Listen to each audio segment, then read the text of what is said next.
Salah satu pusat perbelanjaan yang dipadati pengunjung adalah Pasar Grosir Butung yang mengalami peningkatan pengunjung yang mencapai 60%.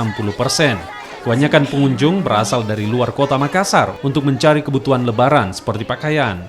Untuk menghadapi peningkatan pengunjung, pengelola Pasar Butung melakukan penambahan petugas keamanan pasar dan meminta bantuan keamanan dari pihak kepolisian serta menambah petugas parkir yang sering dikeluhkan pengunjung kurangnya lahan parkir.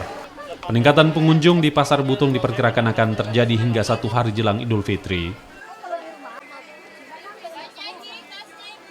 Di Pasar Butung? Bu, kenapa beli belanja di sini, Bu? Karena banyak kualitas yang bagus di sini. Barang-barangnya juga. Iya, barang-barangnya impor. Oh, Kita begitu. beli baju apa, Ibu? Baru pilih-pilih. Pak, ini kan berdesak-desakan tadi sampai rela seperti itu. Enak juga, ini pasangnya. Kenapa bisa? Iya, kalau menurut tempatnya di Pasar Butung bagaimana sekarang? Juga padat. Baru ini nih, pekan ini Pak ramai. Pengunjungnya padat.